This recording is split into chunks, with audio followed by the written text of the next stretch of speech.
The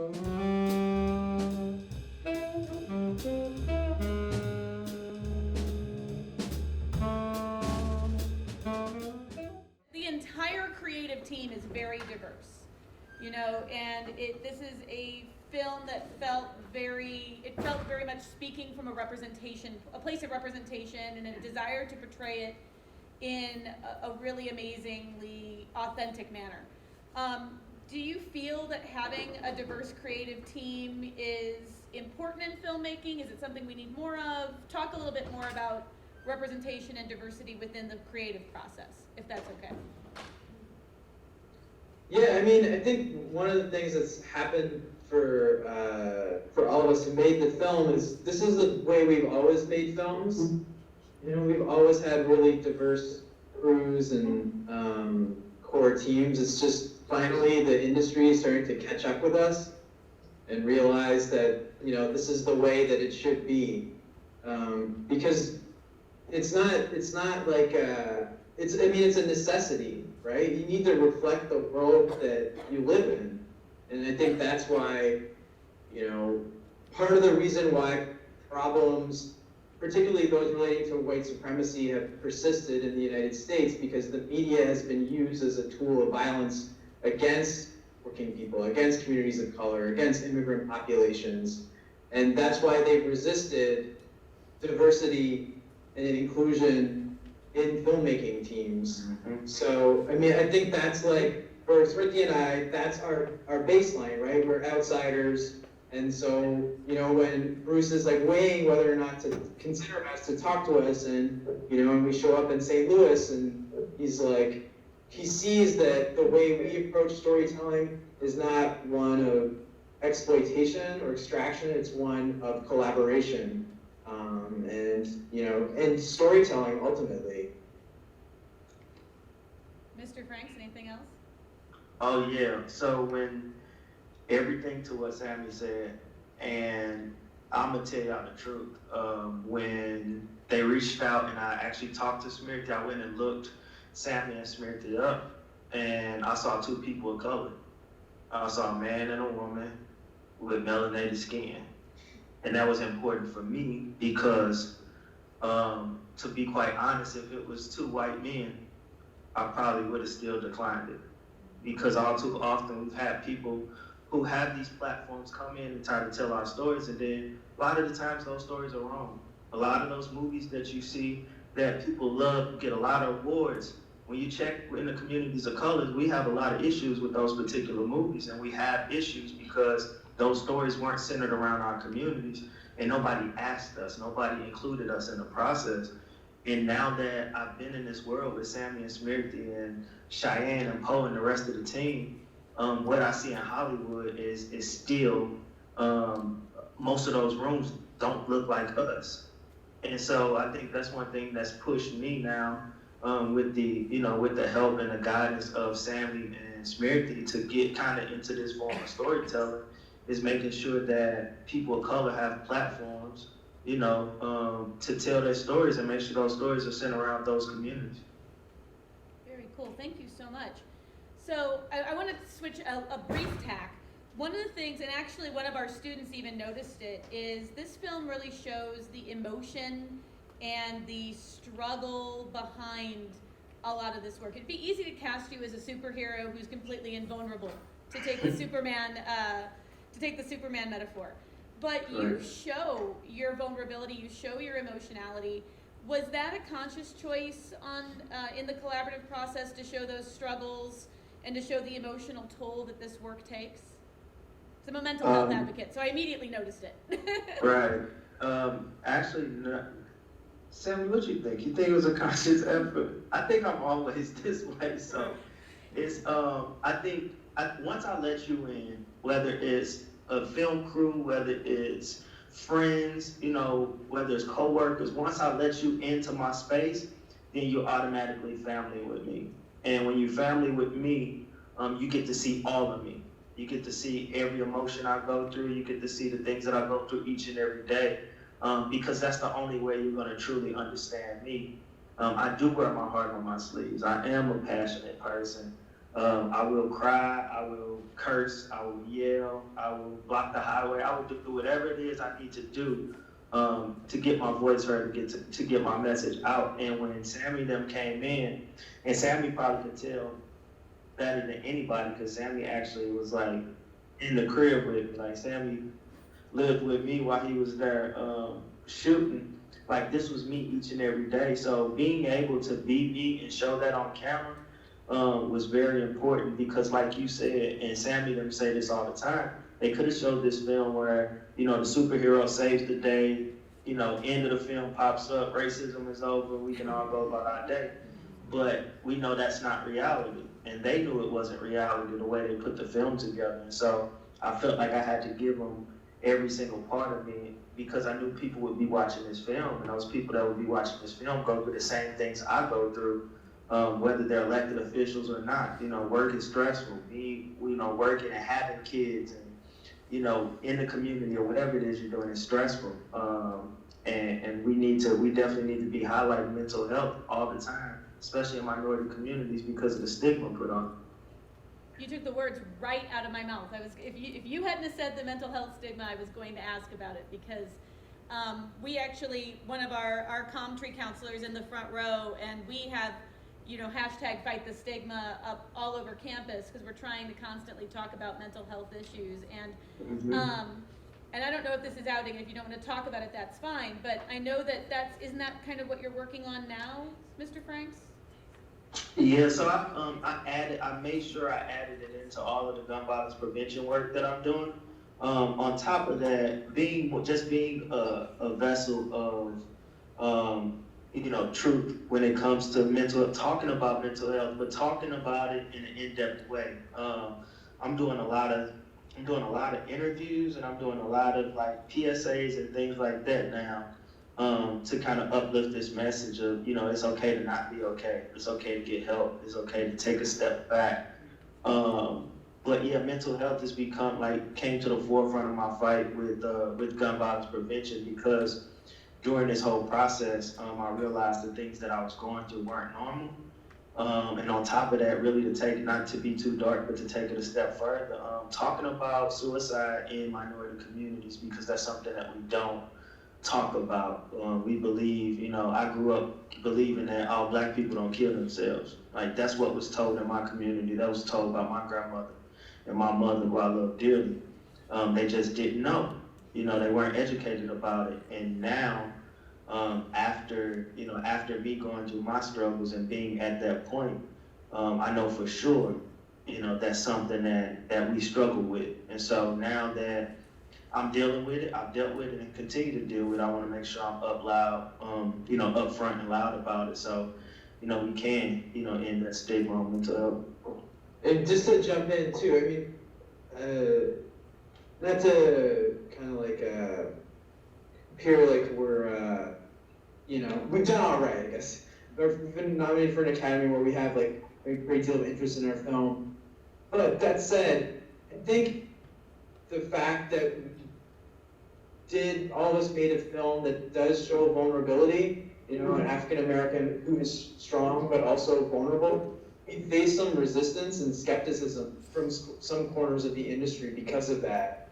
And I think that sort of gives the urgency to what Bruce is saying right there, that, you know, we could have told the film in a different way, and I think we could have coasted to success.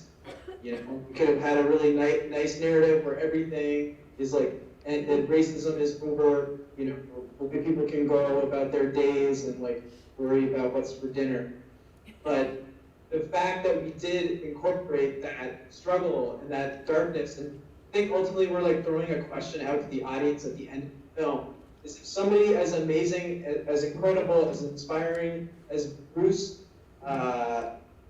like can't sustain a career in politics, what hope is there for the rest of us who are like mere mortals? You know? So we really need to think about that, right? Like, how are we gonna like build solidarity with activists, with politicians, with community leaders, with student leaders, with students, with teachers who are trying to affect actual change, you know? But be cognizant of the toll that it's taking on them. So how do we support those people? Mhm. Beautiful. Thank you guys so much. That's enough of me talking. Does anybody have any questions out from the audience? Sid? Hey, y'all. Make sure I'm you Sid. can see Sid. Hold on. Sid, wave so I can make sure I'm. I see it. I can't see her no more. Oh, can you see me now? No. There you go. I can see you now. Yay. It's a very small monitor, I'm guessing. I'm looking for the puppy. It's the best way. All right, go for it. First I want to say thank y'all so much for just like being here through the phone or screen or whatever. That's like really inspiring that you care enough to just talk to little old us here at JeffCon. Thank y'all for that. But my question for Mr. Frank is, you know, coming from St. Louis City, you know, not the glamorized part. I'm from North County, but all my family and stuff, my dad, we all go to the city and stuff, so we connect there. I didn't grow up there, but I know the area. Mhm. Just seeing all the violence and, you know, people, they say like, most people from St. Louis are a product of their environment. And because that people only show the anger, the hatred, and the fighting, the gang related stuff, all this negativity, how did you come above that and use all of that stuff to be positive and try your best to motivate and help others come out? Because it's real easy to fall into that when that's all you know? So like, how did you use that as motivation to become a leader? Right. First off, thank you for that question. That's an amazing question. So, first off, when people say we are a product of our environment, we are. And I think we should actually strive to be products of our environment. It's just depending on what type of product we want to be, right? There are some who don't know anything else, don't know another way to be because they haven't left out the realms of their community and all they see is violence each and every day, right? It's their normal. So those of us who have seen it differently, those of us who finally get that nudge to be like, all right, I'm gonna be a different product, we have to go back and get them. We have to go back and empower them. We have to go back and push them and realize that it's not gonna be easy. It's not gonna happen the first time. It's gonna get frustrating. It might be mentally draining. It might be physically draining. But the way I was able to kind of push through a lot of that was by me understanding that I don't have another choice. I only had two choices. I could give up or fight. I could be negative or I could be positive. And I know what me giving up looks like, you know, coupled with me being negative, what that looked like. And I figured, you know what? Even if I don't save everybody, even if I don't push everybody to change, if I push or save one person, then I'm doing something. Because I like to think that when you have a positive effect on somebody, it's like a ripple effect, right? It's not just you touching one person, but it's you touching that person and that person touching, you know, 5 more people, and then it growing from there. So being able to have that ripple effect, you empower and touch, that's one of the things that drove me. Because I remember thinking to myself, when my god brother was killed, when my godson was killed, all within like, you know, a couple months of each other, I remember saying to myself, I have been saving folks that I don't know. And I'm losing the people close to me that I love most. And I remember getting down about it. I remember, you know, I remember going into a really deep place. And I remember when Smirty sent me the film, I was at like my lowest point and I watched it and I got to see the work that I did. I got to finally look and see like, oh, this is what I've been working at. This is what is worth it. You know, so even if I don't save those who are close to me or, you know, those who I want to, as long as I'm pushing forward to save somebody or push, you know, empower somebody or give them that hope that they need, that's what drives me and that's what pushes me forward.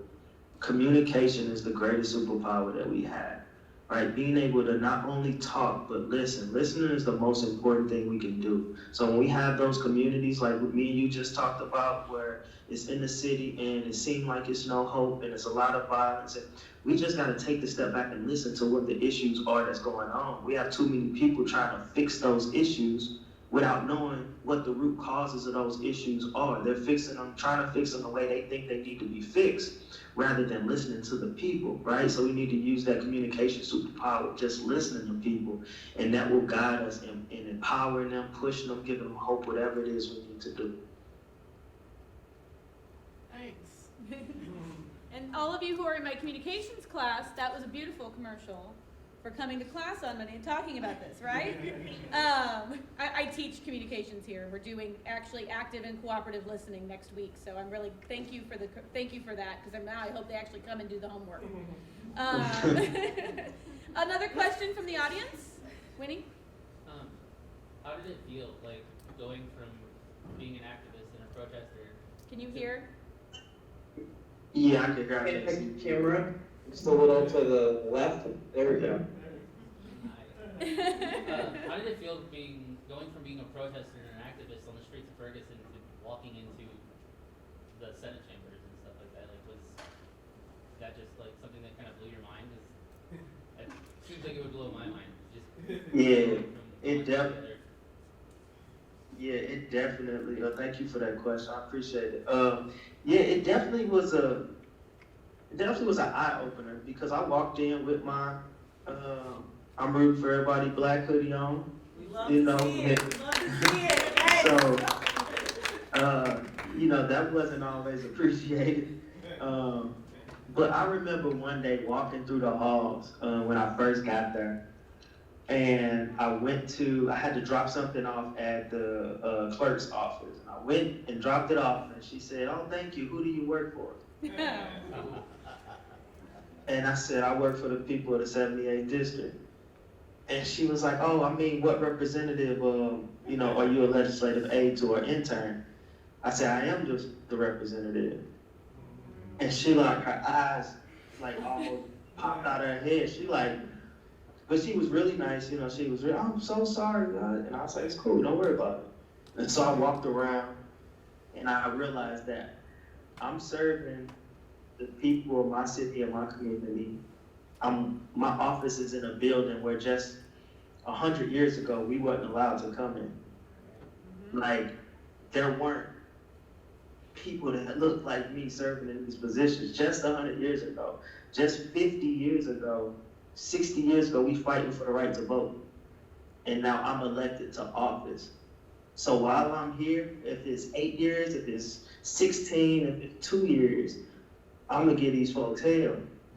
Because they might not see another person like me that come from where I come from, that has the drive that I have, that have the fight that I have, right? So I felt, walking in there, it was really overwhelming, but quickly it became, you get that like mischievous grin on your face, like, I'm turning this place up. And that's exactly what I did. But I learned a lot too. I learned about bipartisanship. I learned about, I want to call them unlikely allies, but I don't like using the word allies.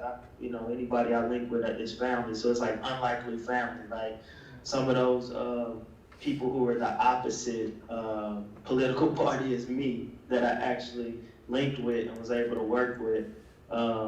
And a lot of people in my party who, worked against me. So I learned a whole lot of lessons. Just to pick up on that too, because I think that's like, to the point I was making earlier about the idea of solidarity and supporting leaders making actual change, like Bruce, but by far the most opposition Bruce and like the most destructive energy Bruce got was from members of his own party. And he did find meaningful allies on the Republican side, not to absolve the Republican Party. The Republican Party is, I think more transparent than ever that it's a party on white supremacy. But I think the issue now in America is that the Democratic Party needs to decide whose interest is it going to represent. And I think you see that playing out right now in the Democratic Party, where you have a candidate like Michael Bloomberg, who 20 years ago was chumming it up chumming it up with Donald Trump, supported George W. Bush. He's given millions and millions of dollars to Republican candidates, and that's not even talking about stop and frisk. you know? That's not even talking about the destruction. I lived in New York for 13 years. That's not even talking about the destructive policies that he instituted as mayor of New York. So I think, like, if we're talking about Republicans and Democrats, let's be real. And I think it is important to note that, like, the destructive energy that most of what Bruce faced was from members of his own party. And I think that's just a sad reflection of where we are in politics right now. Thank you.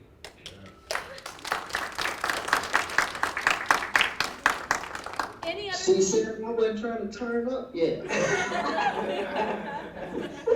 Hey, it's Friday afternoon and they're in a classroom. Go ahead. Is there another question from the audience? Yes. Okay. Oh, so sorry. Do you want? No, go. Okay. No. You go and then It's you, fine. sir. No, you can go. I'm a terrible MC. I quit. No. Go ahead, girl. Is this somebody in the back? Yes. Yeah, we got someone in the back, but I didn't see him. So, I recognized her in the front. So go first and then next. Yes. He can go. Okay, fine. You, sir. Toward the end of the movie, they said you was giving up your office because of stress and personal stuff. If you did give up your office, or you look like you're doing a lot better now, so that's why I'm saying this. Are you ready to get back into the political struggle and rerun for your office and continue your work? I'm never running for office again. And can you expound on that since you said it? Oh, I'm definitely finna cook. I got you. So look, politics took everything from me. Everything that I came into this position with, I didn't have. Family, my mental health, even my physical health. And realizing that politics is for people who are patient and understand that it's gonna take time for this to change. And I think being in political office is very important. And I think there are those who should run, and I want to empower them and help them in ways where I feel like I failed at, when it comes to taking care of myself. But I am a 35-year-old black man that is outspoken. And as we look over history, time ain't on our side.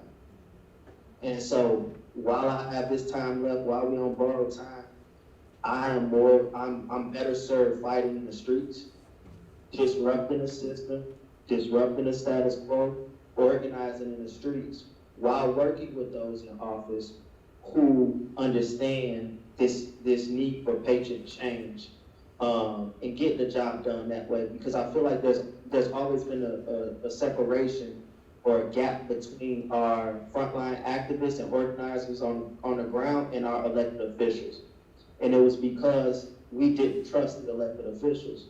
Then when I became elected officials, I was one of the elected officials that organizers and activists and just the hood in general, they trust. They trusted. And so who better to bring that gap together, bridge that gap, than me? I am better. I'm 100% better than I was. And I look at politics kind of like, I look at my leaving politics kind of like winning the lottery. It's like if you broke your whole life and then you win $245 million in the Powerball, you're not going back to being broke. You know what that brokenness feel like. And I know what I felt like being in office. I knew where I was at. And I knew how I would throw myself into everything if I was in office, and it would just take me back to the space I didn't want to be in. But fortunately enough, my office is taken up by a more amazing human than me, in my opinion. A young man named Rasheen Aldridge, who fought with me in Ferguson, who stood side by side, 10 years younger than me, 26 years old. And he's the state representative of the 78th district, in a district that he grew up in, that he suffered from gun violence, that he suffered from poverty and all of these things. So we were able to change the trajectory of that seat with my election, and now we'll just keep it going. So I'm more than pleased that being able to step away, because being a leader, one of the most important qualities is knowing it's time to let somebody else lead. And Bruce may no longer be in electoral politics, but almost everything Bruce does is political. Like if you look at the work he's done in battle rap, and infused battle rap with this political consciousness and incorporating these ideas of vulnerability and strength into his battles. Like he's elevated the form. And I mean, you know, it's also political just the way Bruce approaches like everyday interactions, making everybody feel included, and how he, you know, how he just like formulates his day. And I think a lot of us can, you know, take something from that. It's like political speech doesn't have to be talking, yelling out on CNN for like 5 minutes. It's like, it could be battle rap, it could be, you know, it could be poetry, it could be spoken word, it could be a film. And I think that, you know, this is an exciting time with like changes to technology and just the way, you know, YouTube and things like that can be democratized. And it's just a matter of all of us to kind of shake things up, to make sure that, you know, this like, the 5 guys on CNN shouting at us doesn't like continue to dominate. Just one last thing I like to say is, I thank Mr. Franks for his service. I think that he said it was time for him to give the baton to someone else. And what I would like to challenge the young people now, pick up the baton. Because to really make change in America, you gotta do it from within the political system. And you gotta take these offices to really make change, because if you think it was slow when he went, you try to do it in the street, it's 10, 15 times slower versus if you have an office. But not taking away from that, but it helps get the people together, but to truly to get more change, you gotta work within the system when you can. So I wanted to speak on that real quick. And I definitely appreciate that perspective. But I want to push back just a little bit. It's not up to the young people to pick up the baton. One of the biggest issues we have is the generational gap, right? We have older folks that won't pass the baton, and the only way we get the baton is when they drop dead. That's why The problem is they don't pass the torch while it's still lit. They wait until it's all the way out, and then we have to come grab the torch, relight it, and then start moving. It's just like Ferguson. A lot of people had issues with what we did in Ferguson, but not one activist, older activist, or civil rights activist, or anybody else came out there and showed us, hey, this is how we organized, this is how we did it. No, they waited till we burned shit down, they waited till we were upset, and then they came out there and said, oh, well, the way you're doing it is wrong. It's just like when older people say, it takes a village, right? It takes a village to raise a child. Well, unfortunately, my generation, this younger generation, we don't know what that village looks like. So what happens is we build our own village the best way we know how. And when we build our village, it may have potholes in the street, it may have a little leak in the roof, the foundation may be a little uneven, but it's the village that we built. And after we build it and we sustain it for so long, then we have older people that come by and say, hey, the way you built your village is wrong. And now we looking at them crazy, like, why you didn't come when we was laying the foundation, when we were laying the cement, when we were putting the siding up? And that's how it feels. And I definitely understand your perspective and respect your perspective. And I know this probably wasn't a place you were coming from, but I wanted to put this out there for the young people too, because my biggest opposition were also older elected officials that didn't want me in my seat, that didn't want me in my position. And it's hard to receive the baton if nobody's out there. I know everybody that ran track or seen the track meet before. You can't get a baton from somebody that don't want to give you the baton. In which I think me and you are on the same page. You know, you gotta be willing to give up the baton. And I agree with you, a lot of older people do that. But you just saw through your life experiences, it was time for you to give it up, but you gave it up to someone else that was willing to receive the baton. So I'm not saying nothing negative or nothing opposite of you. I'm agreeing with you. I don't care if you're young or you old, you gotta be willing and know when to give up the baton. So, Absolutely. do you know, so we're saying the same thing. Yeah. But since it was mostly young people, here is why I said young people. Okay? Very cool. Thank you guys. Nisha? Hello, I'm Quenisha. Thank you Hey, again for Quenisha. talking this. And I'm gonna give her a shout out because she is our president of Black Student Union and president of PTK, so our honor society on campus. My president is black. So, like, obviously you said you met some people who you have, like, basically, you know, who you've been cool with, but when you came across those people, like the lady, the clerk, and like people who basically like didn't want you to be there because they felt like you didn't belong, like how did you get past that? Like how did you talk to those people? Do you understand what I'm saying? Yeah, so repeat that first part again, I'm sorry. I said, so basically you said that everybody that you meet, you know, they became family, but obviously you met people, I mean, this is a perfect world. You met people who weren't, you know, accepting of you, especially being in, you know, American politics. So how did you overcome those people and like how people, you know, come across like being rude and everything? Yeah, I mean, that definitely was an issue. I think, see, the most hurtful thing for me was I ran in the city of St. Louis, right? So my district was predominantly black. And the spaces that I tried to operate in at first to like kind of get this political support were mostly black. And so the pushback I was getting and those looks of judgment, you know, was from people that look like me, that's been here for 10, 15, 20 years. And so I tried so hard in the beginning to work with a lot of these folks and say, hey, look, I'm running regardless, right? I'm running no matter what. So, you know, let's sit down, let's talk, let's do all these different things. I got pushback. They fought me. Then I win. And when I win, when I wasn't supposed to win in their eyes, I was the one that went to them and said, okay, look, I ain't gonna hold no grudges. I won. I ain't gonna throw it up in your face. It's cool. Let's work together. Little did I know I made these kind of mortal enemies. Like I didn't know they was gonna be, you know, we was gonna be arch rivals, you know, for the rest of my career. And so I dealt with it by just fighting them and making sure they understood that, like, it wasn't this thing. I wasn't gonna ignore them. I wasn't gonna say, oh, that's just the way they are, or let me work around them. No, every opportunity I was gonna kick their ass when I had the chance to.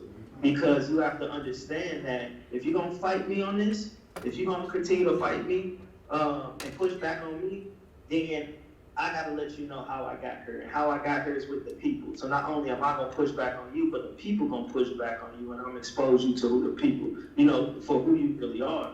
And so when it came to those folks who pushed back at me, who, you know, didn't want me to be there, who didn't feel like I should be there, you know, I really just gave them the middle finger and kept working. Especially our arch rivals, because one of my favorite scenes that got cut out of the film was where we went to the Arch in St. Louis. I'll share a little behind the scenes stuff with you all. This was 2018. It was August of 2018, I guess, and they were at the Archway in St. Louis. They were honoring Percy Green. Does anybody know who Percy Green was? Yeah. So Percy Green like climbed up the Archway when it was under construction to protest the lack of jobs being given to African Americans in St. Louis. So in 2018, they were honoring his climb, and Bruce was invited to give a talk. And this was like the sort of viper's nest of the establishment. And it was really great. You know, I was filming, it was just Bruce and I was filming Bruce give this speech, and I was like over his shoulder on stage, and I could see Percy Green's reaction. He was just like loving it. He was loving the connections Bruce was making between, you know, Ferguson and the civil rights struggle. And then I could see the faces of the Democratic establishment kind of just like, and they all just like cleared out. I mean, that was like a fun little nugget, but you know, I think that's the question for us. It's like, especially with media now, it's like so concentrated in New York and Los Angeles. It's hard in a place like St. Louis to get like the facts out there because like everything kind of filters through the Post-Dispatch, and like corrupt politicians can sort of set the narrative, you know? So we have to like, you know, I think our film helps with that, like Bruce's battle rap helps with that, but we have to, you know, keep finding ways to, you know, give pushback to the mainstream narrative. I also, when I was hunting for questions and stuff and doing some research, and I didn't get to watch the whole thing because I was last minute on what I was doing, but I found when you were facing down Tucker Carlson. Oh yeah, I kicked Tucker's ass. Yeah, that's actually on my phone so I can listen to it on my way home tonight because it looked like it was about to get really good when I turned it off. But, so I mean, like, that's another thing is that, you know, kind of being able to, you know, have that national exposure and then being able to use it. And one of the things I admired so much because I find it very powerful was when you were talking to the community center and you were saying, hey, tell me what you need and then let me take it forward. And to me, that is collaborative servant leadership. And that's the thing that if, you know, my students get anything today is this idea that, you know, you collaborate with someone, you make it work, you make a connection, you push it forward.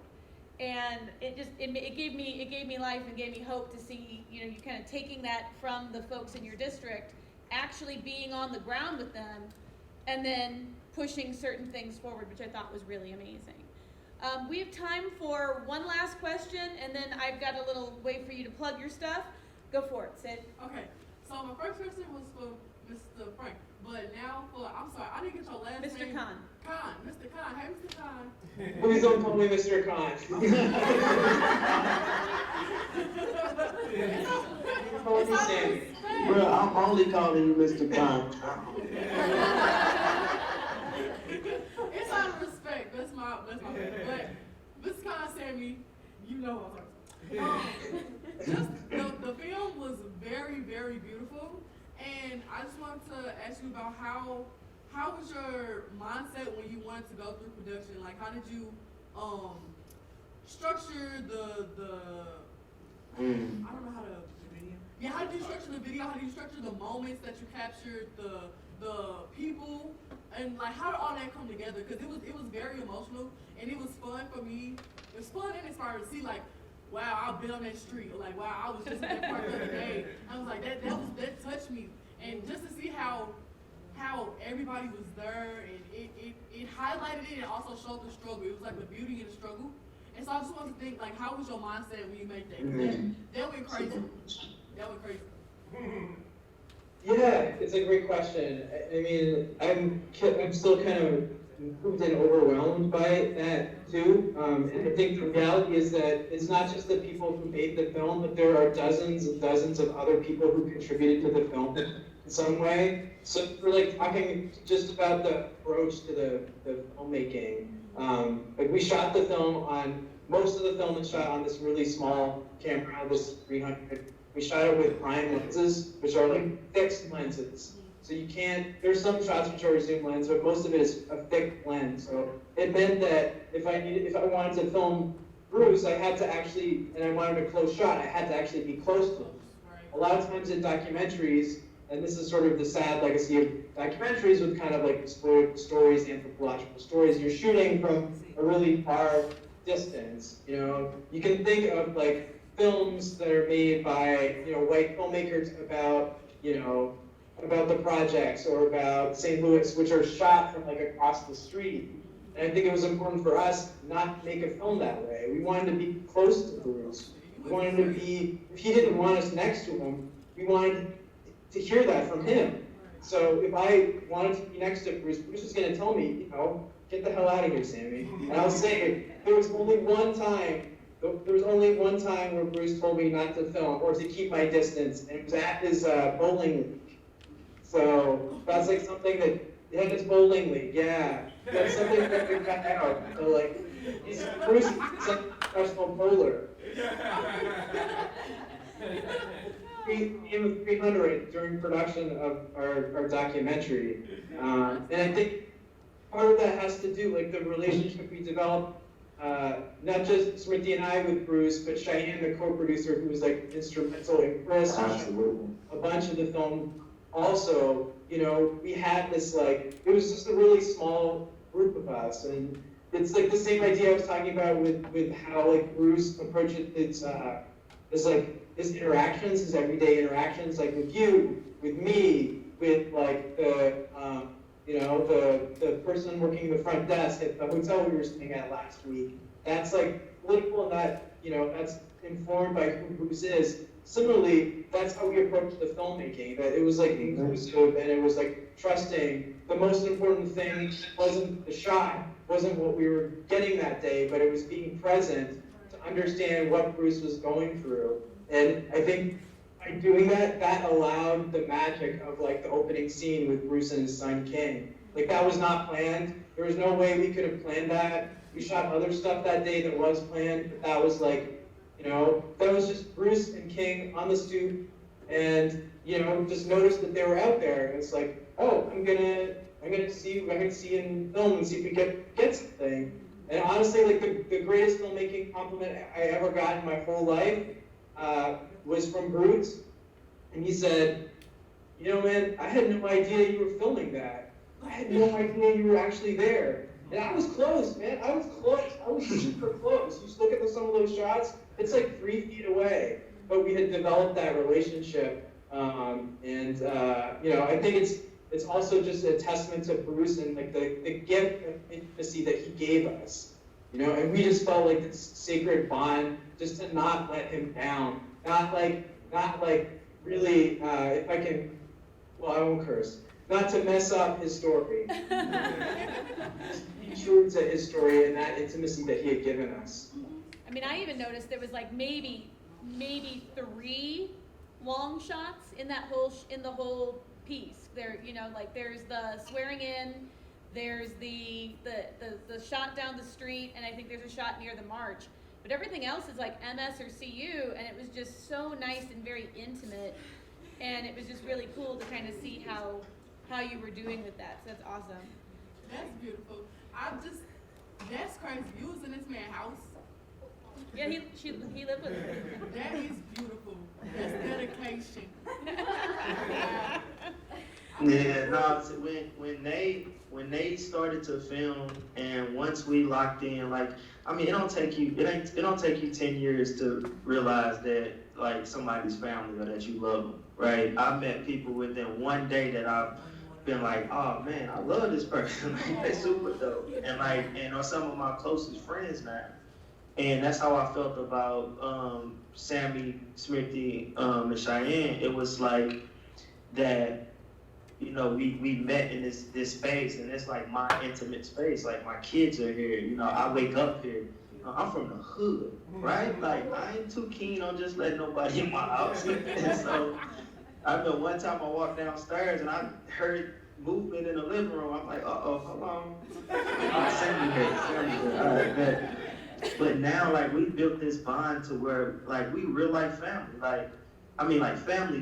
Like Sammy's family is my family. Sami has a beautiful daughter, Miriam, that FaceTimes me. Like, she FaceTimes Uncle Bruce, right? Like, I've been to Toronto and we've walked around Canada as she's my tour guide. You know what I'm saying? Like, that's what we built with this that extends way beyond the film. So while the film is great, and it's great to be Oscar nominated and all these things, one of the best things that came out of this film was our family, our new family that we created. Beautiful, wonderful. Well, can you guys give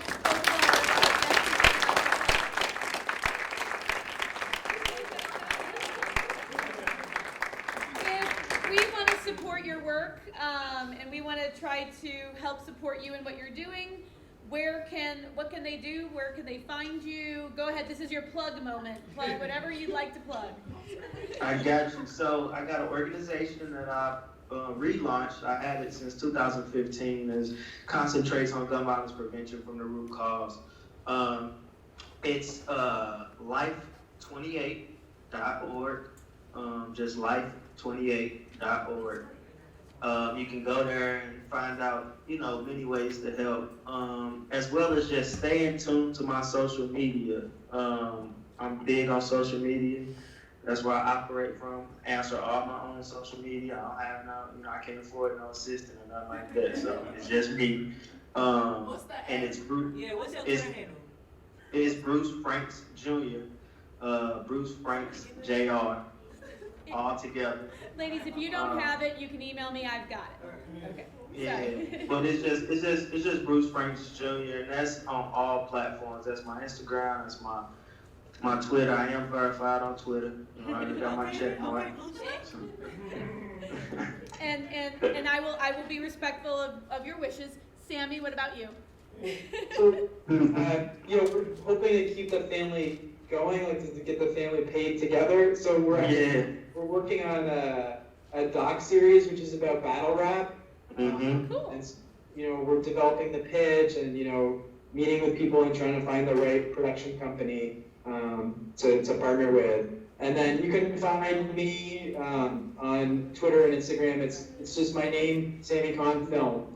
And just stay tuned. We're also, I should say too, that the film isn't like a public yet, so there's going to be a release of the film on broadcast and like on digital. So if you follow Bruce or you follow me, you can stay up to date on that. So we'll hopefully have like a big push around that time and connect the film with the people who most need to see it and benefit from its message. All right. Well, again, thank you guys so much for your time today. And Thank again, you. one more round of applause.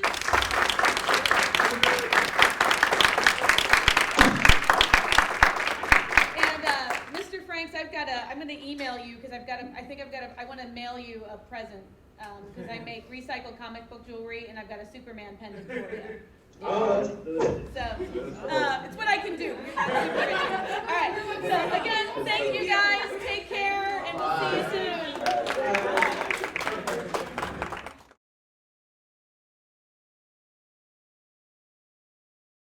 We got one more film to show today, and this is actually a super special treat. I met Aurielle, actually, my full disclosure here. Yes. Actually got to meet Aurielle in about a year ago, almost. Super close, yeah. And she is enrolled in the same graduate program that I'm enrolled in, though she's better than I am at all of this. And has a lot of experience as a film director and doing a lot of creative things in this area.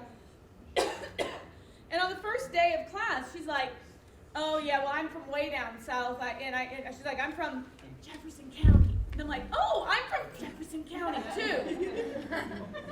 And we started talking and stuff, and I'm like, "I have to have you come down and talk," and because I knew she was working on this documentary.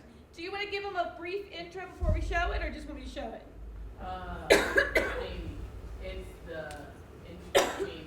It's just basically about my aunt being voted homecoming queen. She's the last one out of the family to go through segregation in kindergarten. So that's basically what it's about. All right, so we're going to show this, and then they're both going to come down here and answer some questions for us. So, Aurielle, can Winnie leave the camera on, or do you? Oh yeah, you can. Okay, cool. All righty. Oh, lights, please. This school, this community, it was a place where everyone got along, everybody. This is the one-room black schoolhouse that is still standing today, and I attended being the last kindergarten class that attended here before we integrated into the Herculaneum High School. Inside this building, we actually had 8 classes. There were, each row represented a grade. And being in kindergarten, my class, my row was next to the window. The fall of 1956, Robert and I went into the first grade at Herculaneum. Often people ask me what it was like to be in a segregated school and then coming to the all-white school as we integrated in '57. We didn't know a lot of what was going on, but being in the all-black school, you know, that was our whole world. Our church, our school, our community was all in one place. And that was my whole world other than venturing to what we called the downtown area. In coming to the being integrated into the school, if I look back, there was no problems, none whatsoever. Robert and I were in the same class, but you know, the teachers, there was no malicious anything done. The students didn't, you know, they didn't say anything to us, and maybe it was because we were so young and they were young. So it was all a new experience for us. So for me to become, with all the social turmoil going on in the world, I shouldn't say in the world, but in the southern states and the marches and everything else, it was not felt by the student body here. They could not even identify with it, I believe. But for me being black, it meant a lot for Martin Luther King, and I couldn't understand why in the world were they not getting along down there when we were getting along. My generation saw the change. We saw the shifting. This place was packed. There were so many people and lights, and I remember Robert running out. They were holding him the football team in the locker room, and so they were really excited to come out, you know. And so Robert was finally on the field whenever they announced that I became homecoming queen. So it was a big to do. As I said earlier, I was really in shock. You know, I didn't believe that I had won to begin with. But during that time, is that people said, well, what were you thinking about? And my thoughts were, why was Herculaneum so different? You know, when now this was October of 1968. And so there was still a lot of turmoil going on, social turmoil going on with the black and white race in the southern states. And then Martin Luther King was killed that same year. So those thoughts is what actually went through my head, is why is Herculaneum High School so different? And the difference was the children. You know, in coming through the schools, really, you didn't see black and white. You know, we were all together in one group. In the election of homecoming queen at the high school, the parents couldn't interfere. The teachers couldn't interfere. The students set the candidates, they set the voting, and read the results. And so, you know, it really made a difference. And I thought, well, maybe at that time, I kept thinking, maybe I did make a difference.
You know, tell us a little bit about your background and kind of how long you've been here and all that good stuff. So my name is Aurielle Weaver. I've grown up in Jefferson County my whole life, and I have a bachelor's degree in filmmaking, and I'm working on my master's in it. And basically, I just do a lot of filming, whether it's running camera, audio, flying drones. That's my life a lot. That's all? Oh yeah, that's all. That's all. As you know, I'm Linda Taylor, my maiden name, but I go Linda Rockmore now. And this is home. You know, I always, well, I guess I could say my age. You know, I was born in 1951. And so we, at the time that I went into kindergarten, I was, you know, one of the last kindergarten class before we integrated. So this is home to me. Although I've lived in various states throughout the year, and I'm back here now, helping take care of my mother. But, you know, throughout all the travel that I had, it's really interesting to always look back at the roots, the people that made a difference to me, you know, in growing up. So, you know, I just confirmed an associate degree. I did not get my, well, not now. I mean, I had an associate degree back then.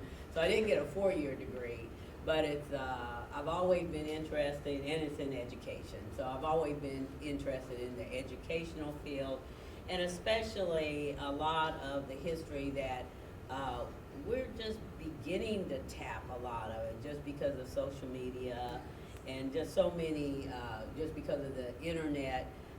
We're finding out things, or I'll go back to myself. I'm finding out things that I was not taught in growing up.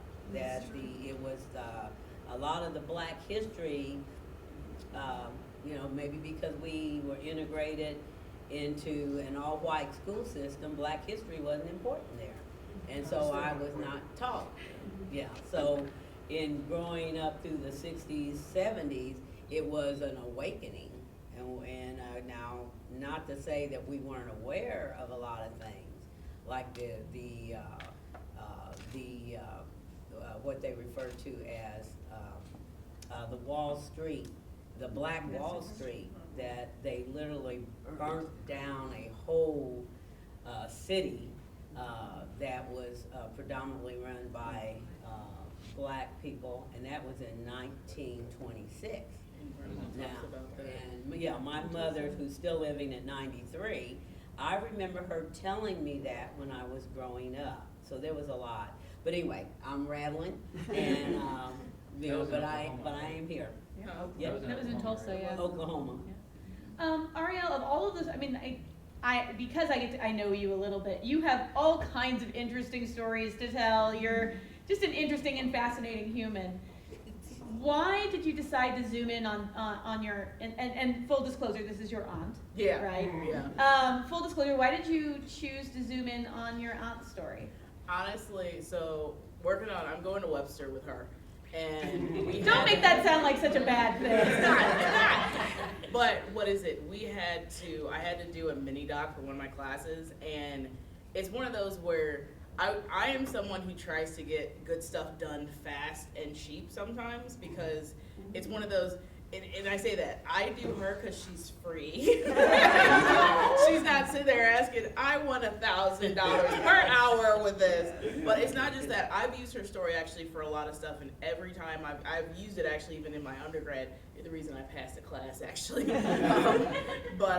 What is it? Every time I would tell the story, everyone would literally just stare at the screen and be like, wow. Now, for us, and that includes her son, her daughters, and then my other cousins, we would hear the story. Oh, Aunt Linda was homecoming queen. Yeah, we've heard this a million times. But once we got older, we were like, wow, this is actually a big thing. We need to document this. And so since I'm the filmmaker in the family, I'm like, well, I have all the equipment. I need to do it. And really, it's an interesting story. And most recently, I admit, anyone who knows me, I talk about my family all the time. And I'm just like, you know what, it's interesting to go into your family history because there's just so much. Like, our family is rooted in Tiff, Missouri, St. Genevieve, here, where else? Valley Mines. Valley Mines, we're all over the place. There's even in Valley Mines, there's an old Black cemetery. We have an ancestor in there. Is it Jerome's in there? And then there's another one that's in there. Civil War veterans are in our family that's buried in Valley Mines. And so there's just, we have a big history in the Jefferson County, Washington, St. Francis County. Yeah. You know, so, you know, this is home again. Yep, I wanted to, and I'm starting to do more, and I admit with the project that we have going on right now in our photography one, I used her granddaughter, I've used, other family members for stuff because they're easy access. That's really what got me into doing family stuff, is they usually don't tell you no. You're like, yeah, sure, just don't make me look bad, and I'm like, I never make anyone look bad. So, but yeah, I pretty much wanted to tell her story because, especially with right now, it's just, these kind of stories don't really get out there that much. Whenever you think of the 60s and 70s, that's 60s and 50s, it's all, well, black and white didn't get along with each other, never. And you talk to people like my aunt and her oldest brother, or older brother, Don, who passed away, he even remembers getting along with people even before integration happened. And even my grandpa was getting along with people, and my great-grandpa too. So it's one of those where, and I think a lot of it, personally, my opinion, is because of the dough run factory that was in Herculaneum. When you worked in factories, they didn't care what color you were, all they cared about is you did the job. We don't care if you don't want to work next to someone just because of their color. If you don't want to do it, there's 20 other people outside that'll do your job and they won't care. So after a while, people just started to get along. And we're working on a fuller documentary because people have a lot of questions. And this just touches, this was mainly for a class, so that's why it's so short. But we're working on a full one to answer a lot of questions because there were stuff that did go on, like there were places that they couldn't eat at, they couldn't sit near a fountain that was in Herculaneum. But it wasn't what you saw in the footage in the South, where people were getting fire hose sicked on them, blowing up churches, things like that. That was not going on, at least in Herculaneum, Missouri. So. Well, you answered my next question, which was, why do you think Herculaneum was different? That's my opinion. She lived it, so. I'll take it over. I'll take on that question. You know, and she mentioned, the factory.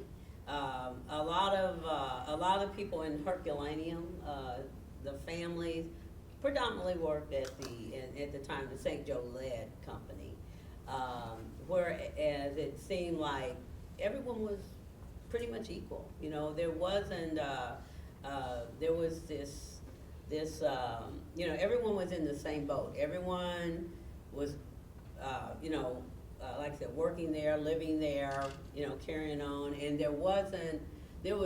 to me, there was never any negative words or I shouldn't say negative words, but there was not a social level, maybe that might be the best term, that, you know, the blacks were on the bottom of the totem pole, and then you had, you know, Italians, you had whites, you know. There wasn't a difference, you know, there, because we had friends. It was very diversified to me in growing up. That's why it was so hard for me to understand what was going on in the South at the time. You know, so the factor that every family was working together, doing things. So the plant brought people together, but then there was the schools, and we like I said, I can talk a little bit more about after integration because I have just a bird's eye view of what really was going on.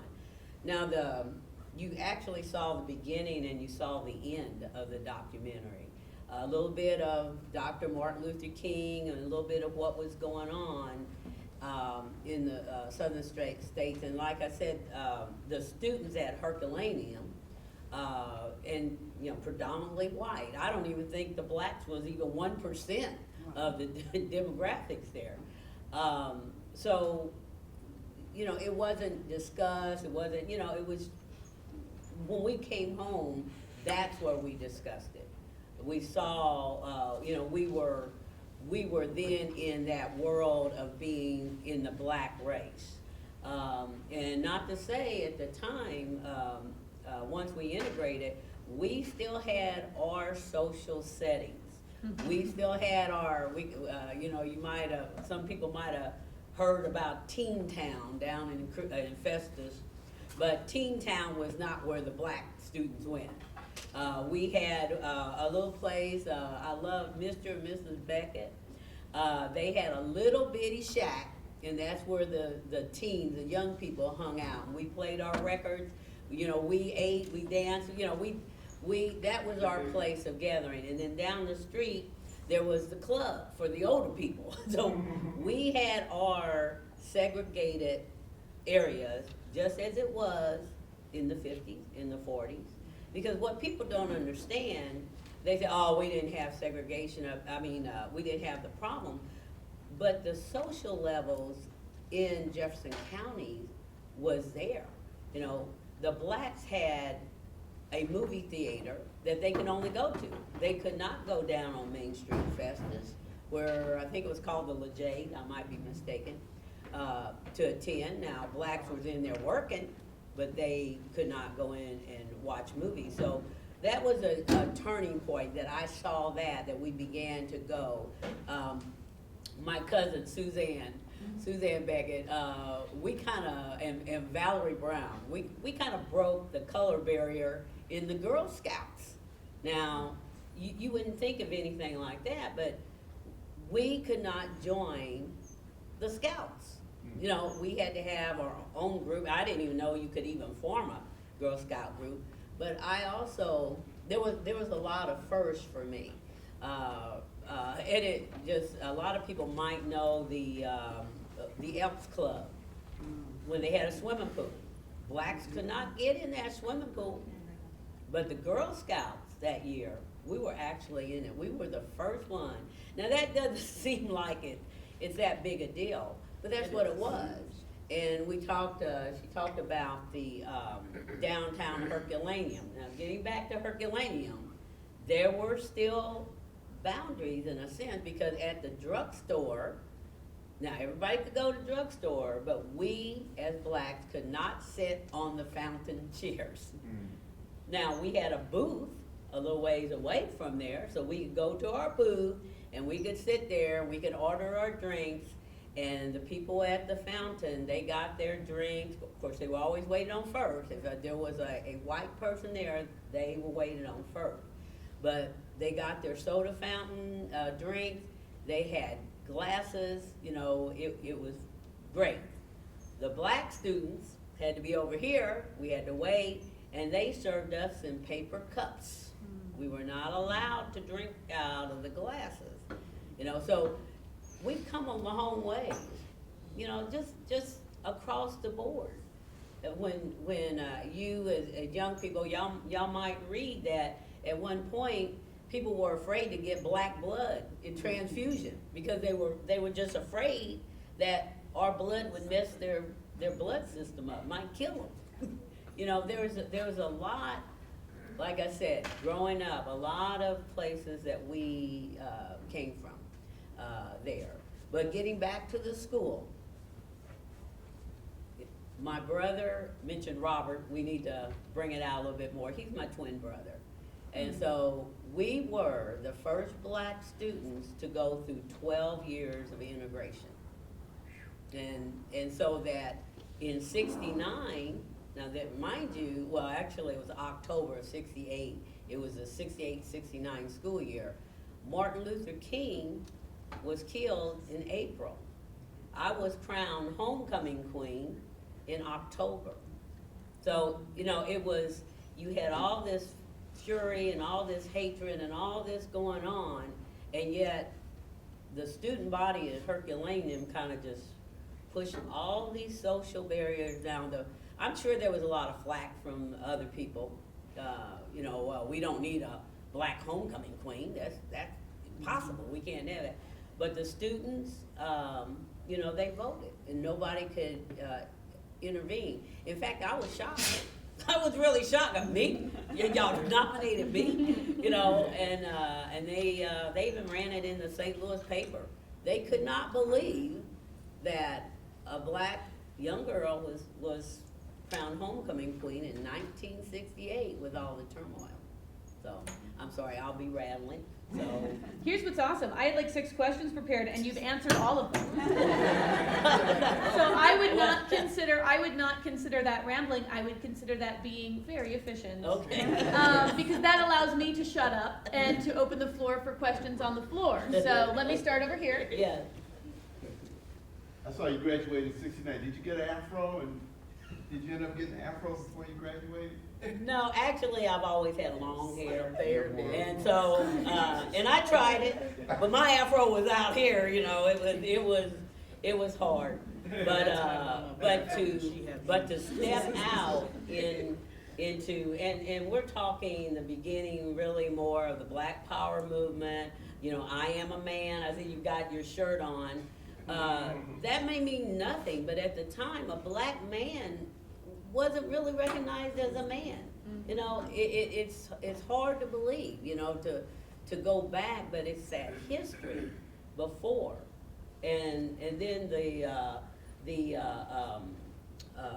the Black Power movement began to take on this scary image that people were beginning to be afraid of the you know the people you know like How people today compare the Black Panthers to the Ku yeah, Klux Klan. the Black That's my favorite Panthers, you know, when they actually stepped out, they were doing good in the community, feeding students at school, setting up centers. It was just amazing. But what you saw on TV was, oh, they're a militant group. It was the same way with the Islamic. The what? It was the same way with the Islamic Brotherhood at the time. Islamic Brotherhood. There was just a lot. Well, when it comes down, people fear change. I don't care what form it comes in. When you are introducing something that's totally new, may turn them from their beliefs and stuff, they're gonna fight you on every end. But anyway, but yeah. Another question? My question is kind of related to that, but like, how does it seem to you, like 40 years, 50 years, I don't remember how much time it is, I'm 35 myself, but like, isn't it still interesting? I don't know, it's fascinating to me that all this time has passed since the beginning of the Civil Rights Movement, we're still deep in it, and more groups have been added to it. You know, it's not just the African American community nowadays, it's the Latino community, the LGBTQ community, and you know, like the Arab community as well. You know, and it's, I don't know, I wanted to know how your perspective on that was, because you were at the beginning, you know, you were there at the beginning of integration and stuff, and now you're seeing it again, like this history of just kind of repeats itself. It is, and again, to me, it boils down to this fear factor that, you know, we're so easy to turn against some group that's new, that we don't understand, you know, so it's any change is something against our nation, something against our race. You know, we've talked diversity. Well, you know, it's a good word, it really is, and diversity is supposed to help us to be open-minded and to view different races, view different cultures. When I left here, I went to college, got married, and moved to Texas. And that was the first time that I ever dealt with the Hispanic population. And I was just overwhelmed at the time. But I saw a different type of racism that was going on. So as you travel, you know, I was seeing the effects of, and I thought, what is the bottom line? And a lot of it was fear that they're gonna take over jobs. You know, oh God, we're gonna starve. You know, they're gonna come in, take over everything we have and build, and we're gonna starve. So we're gonna stop them from coming in and taking it. You know, it's again, it comes down to me, a fear of not knowing what that culture do, or how that our group is gonna change my life. You know, it's gonna upset my family. my social scale. And you know that, we've always had the rich, we've always had the very poor. And then we got the group in between. So, we're trying to get there. What a talent. Yeah, so but it's, again, to me, it's that the fear. Why is it that the wealthy always have to be wealthy? Why do they have to protect their little bubble and not share, with the person on the bottom, or even it out? So, I don't know if I am beating around your question or not. No, you're fine. I don't have an answer. I only know where I'm at. Your perspective was, because the civil rights movement is still going and it's just evolving so much. Well, and to me, not to jump in, but that's why the work that you two are doing in telling these stories is so incredibly important, because the more stories we have, the more perspective we get from people like you who are willing to tell us about what it was like to live that story, is what makes us all better. And so, I hope that was when I first saw your story. It's when I really wanted to get you in front of students, because it's one of those things where it's like, unfortunately, they're kind of what you were talking about with the Tulsa thing. Mm-hmm. There are so few of these stories that are common knowledge. When you talk about Black history, and Richard and I had talked about this, people know Martin Luther King, and they might know George Washington Carver, and that's about it. And Booker T. Washington, maybe Dred Scott. But that Black history is so much richer and more beautiful than just those few stories. And so that's why I was so excited to have you. So you mentioned a couple times that you feel like there might have been adults that weren't happy about you being voted homecoming queen, but that because the students were the people making that decision, that you were able to have that opportunity. Do you still feel like the youths currently offer the most welcoming community, like no matter the color of their skin? Do you still feel like the youths offer that? Or have you seen that group grow, hopefully? I would say, yes, I have seen that group grow. There's, when you're in school, you got your own system. That's a whole different world. And a lot of time you are, I can't say secure, but there's a growing area that you can, how to say, I'm trying to think of, I can't say protective, I can't say secure, but you're developing your minds. You're reaching out, you're learning, you want to, a lot of times students, they want to make a statement, and so, I still think that the educational facility still allows, and I hope it never changes, but they still allow the young people to form their opinions, to like I said, reach out. You've got so many, I see on social media how an elementary student will say, oh, well, they need help here. Let's form this group, and our school's gonna raise money. How many pennies do you have? Let's put our pennies together, and and they make a difference. So the educational system, I'm pretty happy with. That, like I said, they're not to where they're stifling the ideals of diversity. Of course, we're in Jefferson County. To me, we're so different from St. Louis. So it just kind of depends on where you're at. I'm talking here. I'm talking in the rural. But let me we were talking about, you still have your parents' influence. Something happens at home, you go tell your parents, and you'll figure out what reaction you're going to get. It's like, oh, we're gonna, we're just gonna drive it to the ground. And yeah. Huh? Oh, okay.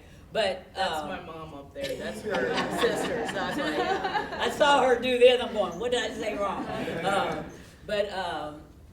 So let's get back to the students at my class, because I'm still talking 68. there was so much going on. And I know good and well that there were probably the students, and I hate to say white and black, but that's the way it was. The white students would go home and they may hear their parents or see their parents watching the same thing I'm watching, the dogs attacking the black students and stuff. It depends on how they responded. Yeah, they deserve that. You know, yeah, we need to switch that. The governor of Little Rock, we can get back to the Little Rock 9. The governor called out the state guards to block 9 students from integrating the school. All right, so you had the governor. So the students, well, you know, after they got in, I'm thinking the white students, what are their parents saying about the black students coming in?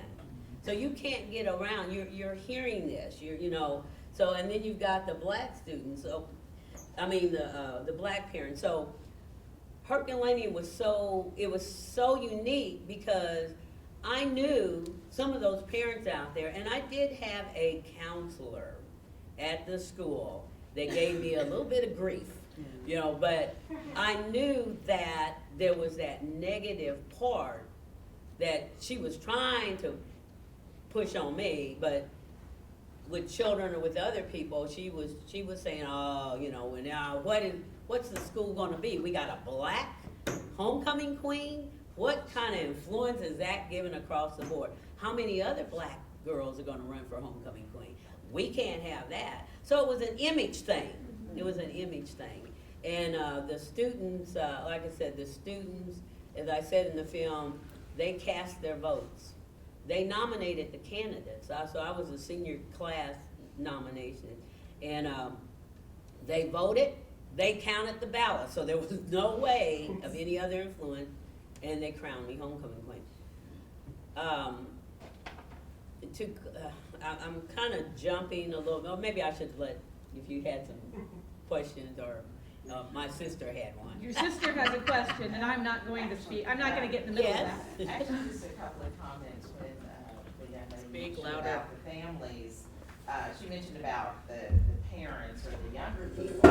One of the things, the transition that I saw, because I'm 10 years younger than Linda, and you know, I was one of those that came along after her, you know, hearing that, oh, Linda, which it was always a good thing, because I think that what I saw is that I didn't have to worry about barriers. I didn't have to worry about those doors being open, because they were already always open. And when I talked with my older brother, who was 18 years older than me, you know, there was a lot of doors open for him that when I now, as a grown adult, and I talk to people back then, they didn't have that. You know, and sometimes in a lot of the communities, we were at an all-white school, basically. You know, even in my graduating class of 121, there were 3 blacks. And one thing about the path, which I say this and I need to count, there were several homecoming queens that came after Linda, and the community is still predominantly black. So I think that, and her son was homecoming king. White. You know, so we're talking, right, I'm sorry. You said predominantly white, I'm yeah. sorry, predominantly black, white, but that's the essence of it. And when people said, how can you, you know, as I went to school in Kirksville at Truman, and people, how could you live in a community like that? How could, and you know, I always would tell people, you know what, with integrity, I always would say, in 1968, my sister, in the heat of all of that turmoil that was going on, was elected homecoming queen. And I said, you know what, that set the standard for how that community was. And once I told people that, they never ever said anything more about Herculaneum, Missouri, you know, and realized that it is what it is. So it's a beautiful story, and I'm so glad my daughter is working on it, because I told her recently, you know, with some of the black history, I feel like, as I said, 10 years younger than Linda, my part of the generation, I think sometimes we kind of drop the ball, because because we looked to their age group were the ones that did the parades and the marches, and we were there, but I think that at some point we kind of dropped the ball. And so now I'm glad that this next generation is picking it up through films and the things that you have going on, so much appreciated. I just want to make a comment, that's what I was saying. I just want to add, only a younger sister would say twice. Yeah. 10 years younger. Get that in there, right? I noticed that. I wasn't gonna say anything, but I did hear that. Yeah. Does anybody else have any other questions for Ms. Weaver or Ms. Rockmore? Can I make a comment Of if no one course. else? I just mentioned the Little Rock Nine, and the reason I mentioned that, because basically I see today the same thing going on today, and we're talking 1957. And so that's where, people say, well, what about the change? How far have we come? And there's so much. Sometimes I really believe that we're going backwards. But if you have a chance to read the story about the Little Rock Nine, what got me the most was the young lady that went to the school by herself. But it wasn't planned that way, and I'm sorry, Ruby Bridges? What? Ruby Bridges? Ruby. Yeah. She's only like 60 something, isn't she? Mhm. Yeah. She's like, I think she's like a little bit younger than you. I think, No. is she older than you? No, she's older than me. Okay. Yeah, I'm saying 57. Because this was in high school. She was in high school when 57. I was in kindergarten, I was first grade. 57. Okay. Anyway, now Sorry. this was in Little Rock, and the thing is, when you read the story, okay, they were going to integrate. Never happened before, and there was so much going on, opposition. They did not want black students in their school at all. To where, like I said, the governor of the state sent out the state militia to block the students from going into the school. Now, the other part of the scene is the black students, that they volunteered to be the first to integrate. There was preparation. They actually prepared them. That, you might get spit on, you might get thrown at, you might get knocked down, you might, there was a lot going on with these students, and they actually was meeting with the students, trying to train them up to be prepared for that day. No, I didn't even know that. Yeah. And it happened that all of them were supposed to go together, but the one girl did not get the message. And that's how she wound up at the school by herself. And she took all the brunt and all the hatred, everything, and then was turned around at the door by the state militia to go back. Now, the reason I brought that up is that we knew there was opposition. We knew that there was hatred for the black student. It didn't matter if you're a 4.0, if you ran track, if you were outstanding, it didn't matter, you were black. And that's what it was. And they took those students, now, mind you, they grew up in the South, so name calling probably wasn't the first time they ever heard stuff. Right. Because the social level was pretty bad at the time. But they still prepared these students, prepared them. When you go in, someone calls your name, go ahead, don't react. When you get spit on, don't react. When you get kicked, when you get knocked down on the ground, don't react, because the message was, if you react, you're gonna have the mob all on top of you.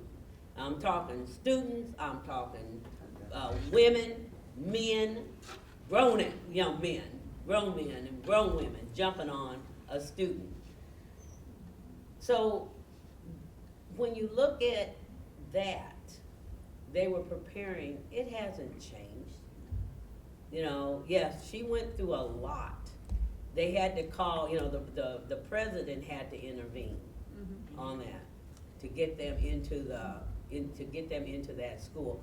After they were in the doors, what else do you think happened? You know, who knows? They might have been tripped in the hallway. They were. Might have been spit on while they were walking. It really hasn't changed.